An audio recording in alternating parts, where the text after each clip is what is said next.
On May 19, 1925, a boy named Saloth Sar was born in Cambodia. He grew up in a wealthy family, was loved by his relatives, received an education, and became a teacher.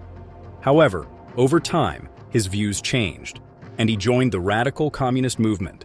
Years later, he entered history as Pol Pot, the leader responsible for the disappearance of approximately one-third of the country's population. His life proves that even a person with a prosperous past can become a symbol of cruelty if fanatically devoted to a destructive ideology.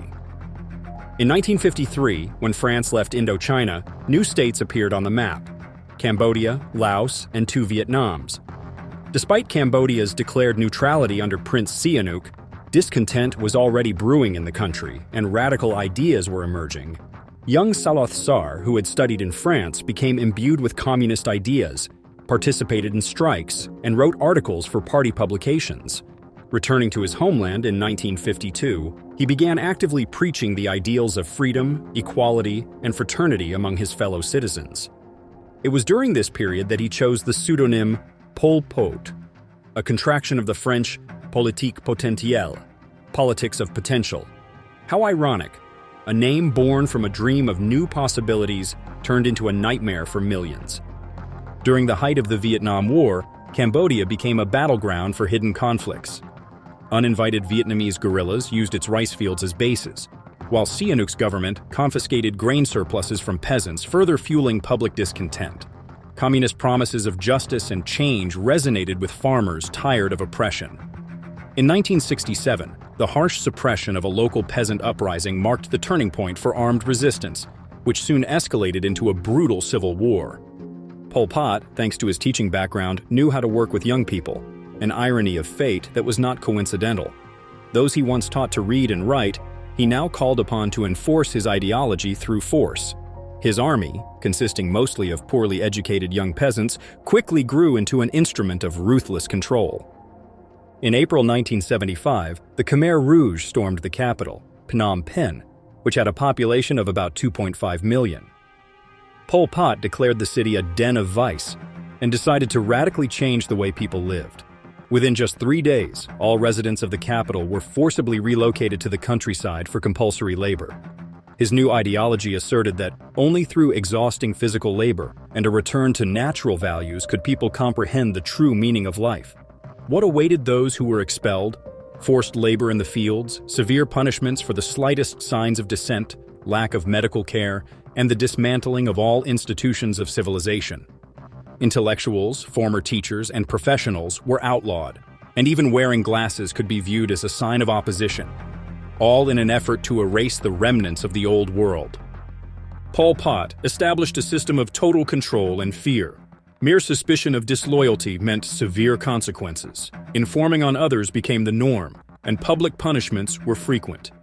People were pressured into confessing to being enemies of the people under extreme duress.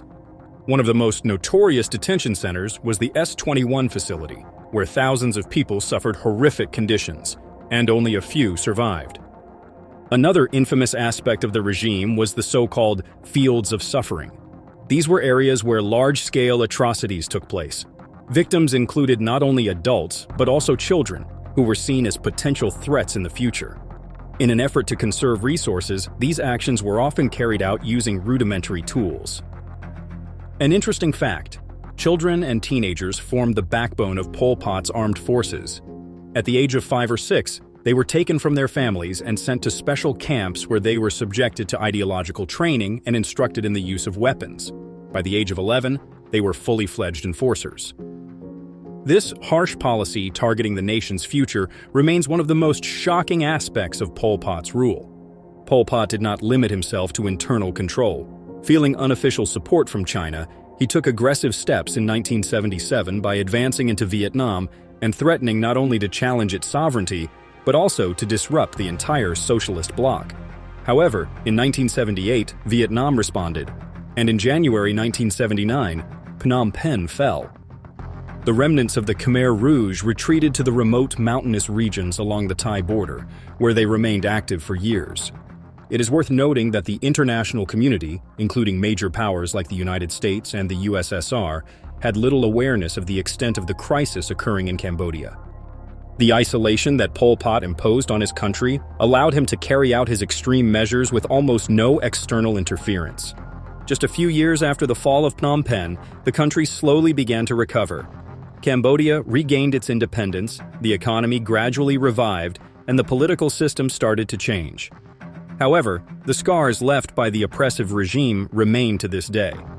In 1998, at the age of 72, Pol Pot passed away deep in the Cambodian jungle. His body was hastily cremated, and now the only reminder of his rule is an unremarkable site in one of the country's remote mountainous regions. Even today, Cambodia remains one of the most heavily landmined countries in the world. Its rice fields and jungles are filled with hazardous remnants from past conflicts, making the nation's recovery an even longer and more difficult process. Pol Pot embodies not only control and ruthlessness, but also tragedy, when dreams of a new society turn into a dystopian reality. His belief that eliminating the old world would create a utopia resulted in immense suffering. The history of his rule serves as a stark reminder of the catastrophic consequences that blind faith and ideology, devoid of human compassion, can bring. May the memory of this regime's victims serve as a lesson to ensure that such suffering is never repeated. We hope you found this story thought-provoking. What do you think? Share your thoughts in the comments, discuss with others, and spread the word so that more people can learn about these historical events.